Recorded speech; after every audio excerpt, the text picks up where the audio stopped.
You have absolutely no right to defend yourself from an attack, apparently in some jurisdictions.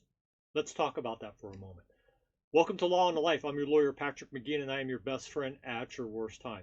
Here at Law and the Life, I try to bring you relevant legal news and analysis from around Florida and around the country, which affects everyday people.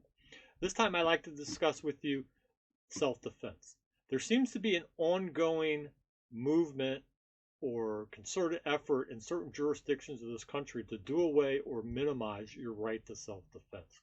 You have an absolute God-given right to self-defense and using such force up to and including deadly force under reasonable and necessary circumstances.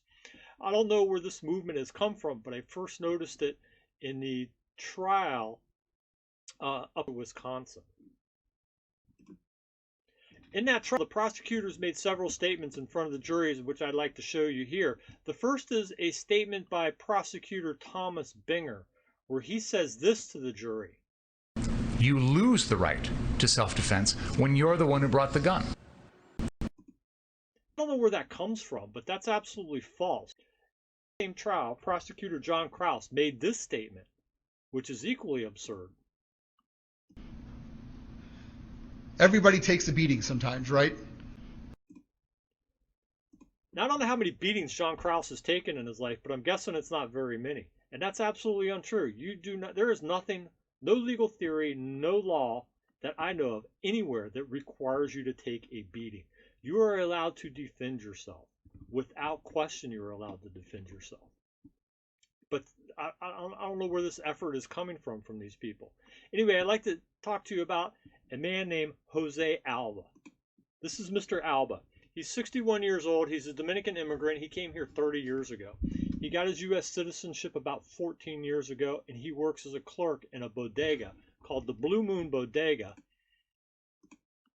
which is at 139th Street and Broadway in Harlem, New York.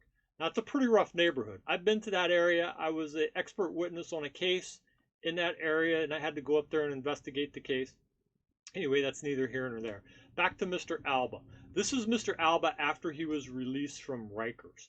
He was arrested for murder, had a $250,000 bond, which was subsequently lowered to $50,000, and he was able to bond out after a week at Rikers. When he got out, his lawyer, pictured here, took these photos of him. This is a slash wound to his arm, and apparently there's another slash wound to his neck. He got these wounds in an altercation with Mr. Simon, shown here. Mr. Simon is a 37-year-old resident of the neighborhood. He's a convicted felon. He did prison time for armed robbery and assault. Here's how the story went down, or at least what they're reporting. Mr. Simon's girlfriend went into the bodega sometime before midnight and tried to buy a bag of potato chips. Her EBT card was declined, and apparently she got into a verbal altercation with Mr. Alba.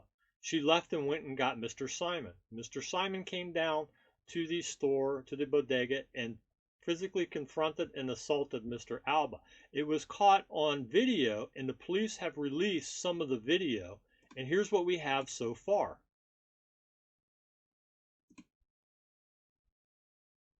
This is Mr. Alba behind the counter in the striped shirt, and this is Mr. Simon approaching him in the white t-shirt behind the counter. You can see the verbal altercation, the intimidation. He pushes him down, and then he grabs Mr. Alba by the neck. When he does that, Mr. Alba fights back. He produces a knife and stabs Mr. Simon. And you can see the knife here. Mr. Simon is transported. Mr. Alba stayed at the scene. Mr. Simon is transported to the hospital and died later from his wounds. You can see in this video the size difference between Mr. Simon and Mr. Alba. There's an age difference there of 20-something years. Mr. Alba's not a big guy. He's being terrorized by Mr. Simon. And he uses the force. And Mr. Alba uses force to defend himself. That force must be reasonable and necessary under self-defense law. It appears that that is the case. Now, when this story broke, a lot of people were commenting and there was a lot of support for Mr. Alba. And apparently that was the source or one of the reasons why they lowered his bond. When this story broke, there was a lot of support in the community for Mr. Alba. And there's been a lot of support nationwide, and there's been a lot of comments that have made on social media and Twitter and the like. The New York City mayor has backed Mr. Alba and come out in support of him. And the Manhattan DA has yet to make a statement, as far as I know and as far as I've seen, regarding this particular case. But if there is ever a case for self-defense, this is probably it. You have a mismatch in age, you have a mismatch in ability, and you have a mismatch in size.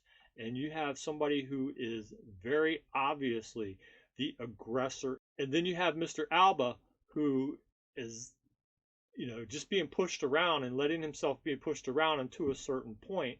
And when he was grabbed by the neck, that's when he decided to defend himself with deadly force.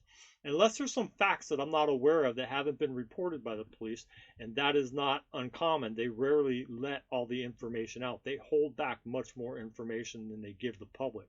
But unless there's any facts which point to the contrary, I think, in my analysis, that Mr. Alba was justified in using deadly force in this particular incident. Tell me what you think. Leave it down at the bottom. If you like this content, please like and subscribe and share the video. Show it to your friends. And until next time, we'll see you on Law and the Life.